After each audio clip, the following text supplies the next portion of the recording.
সবার ঐক্যমত্যের ভিত্তিতে জুলাইয়ের মাঝামাঝি সময়ে জাতীয় সনদ তৈরি করা সম্ভব হবে বলে আশাবাদ ব্যক্ত করেছেন জাতীয় ঐক্যমত্য কমিশনের সহসভাপতি অধ্যাপক ডক্টর আলী রিয়াজ। সকালে ফরেন সার্ভিস একাডেমিতে রাজনৈতিক দলগুলোর সঙ্গে বৈঠকের শুরুতে একথা বলেন তিনি।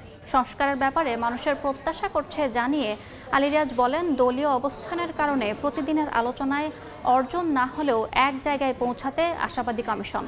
সকাল 11টায় জুলাই অভ্যুত্থানের শহীদদের প্রতি নীরবতা পালনের মাধ্যমে শুরু হয় এই বৈঠক। এতে অংশ নিয়েছে বিএনপি, জামায়াত, এনসিপি সহ বিভিন্ন রাজনৈতিক দলের প্রতিনিধি। নির্বাচনী এলাকা নির্ধারণ, তত্ত্বাবধায়ক সরকার এবং রাষ্ট্রপতির ক্ষমা প্রদর্শন নিয়ে আলোচনার কথা রয়েছে। একই সঙ্গে অন্যান্য অমীমাংসিত বিষয়েও চলছে আলোচনা। জুলাই মাসের মাঝামাঝি সময়ে হয়তো একটা সনদের জায়গায় যেতে পারবো।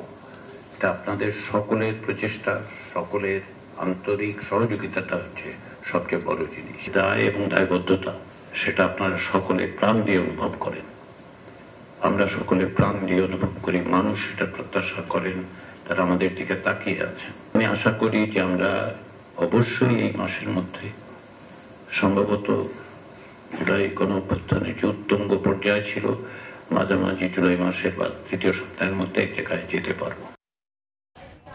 এই মুহূর্তে ফরেন সার্ভিস একাডেমিতে আছেন সহকর্মী হাসান ওয়ালি, সরাসরি যাচ্ছি তার কাছে। 2 দিন বিরতির পর আবারও শুরু হয়েছে জাতীয় ঐক্যমত্য কমিশনের আলোচনা। দীর্ঘ আলোচনা চলছে জুলাই মাসের আজকে 2 তারিখ। এর আগে কিন্তু আসলে প্রথম দফায় 45টি অধিবেশন, দ্বিতীয় দফার 7 দিনের আগে বসেছে রাজনৈতিক দলগুলোর সঙ্গে। ফরেন সার্ভিস একাডেমিতে এই বৈঠকটি চলছে।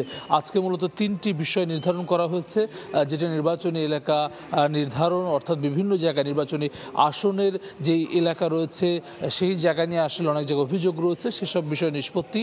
একই সঙ্গে তত্ত্বাবধায়ক সরকার এবং রাষ্ট্রপতির ক্ষমা প্রদর্শন নিয়ে আজকে আলোচনা হবে। রাষ্ট্রপতির ক্ষমা প্রদর্শনে রাষ্ট্রপতির উপরে এককভাবে যে ক্ষমতা রয়েছে সেটি নিয়ে আলোচনা আছে। এ বিষয়ে একটি কমিটি করা যায় কিনা এমন প্রস্তাব ছিল সংস্কার কমিশনের, সেই বিষয়টি নিয়ে আজকে আলোচনা হবে। একই সঙ্গে যে বিষয়গুলো অমীমাংসিত রয়েছে, অর্থাৎ জাতীয় সাংবিধানিক কাউন্সিল এনসিসি, যেটির পরিবর্তিত নাম সাংবিধানিক ও সংবিধিবদ্ধ প্রতিষ্ঠানের নিয়োগ কমিটি, সেই বিষয় নিয়েও কিন্তু আসলে ঐক্যমতে পৌঁছাতে পারেনি কমিশন। সে বিষয় নিয়েও আজকে আলোচনা হবে। আজকে যেহেতু জুলাই এবং জুলাই আগস্টের গণঅভ্যুত্থানের মধ্য দিয়ে অন্তর্বর্তী সরকার এবং তারপরে আসলে জনগণের দাবির পরিপ্রেক্ষিতে ঐক্যমত্য কমিশন, সংস্কার কমিশন গঠিত হয় এবং তারপরে ঐক্যমত্য কমিশন, এবং যার ফলে আজকে জুলাইয়ের প্রথম অর্থাৎ 2 জুলাই ঐক্যমত্য কমিশনের সংলাপটি হচ্ছে।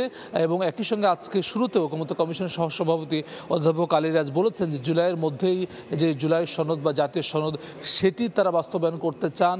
সব রাজনৈতিক দল যেটিতে আসলে স্বাক্ষর করবেন সেটি তারা করতে পারবেন, সেই আশাবাদ তিনি আজকেও ব্যক্ত করেছেন। যার ফলে আজকের দিনটি জুলাই গণঅভ্যুত্থানে যারা শহীদ হয়েছেন তাদের প্রতি শ্রদ্ধা জানিয়ে শুরু হয়েছে। এবং এই আলোচনাটি কিন্তু আমরা জানি যে অন্যান্য দিনের মতো বিকেল 5টা নাগাদ চলবে। অন্যান্য রাজনৈতিক দল যারা রয়েছেন, বিএনপি, জামায়াত, এনসিপি সহ সকলেই কিন্তু আসলে এই ঐক্যমত্য কমিশনের সংলাপে অংশ নিয়েছেন। সরাসরি যুক্ত ছিলাম ফরেন সার্ভিস একাডেমি থেকে।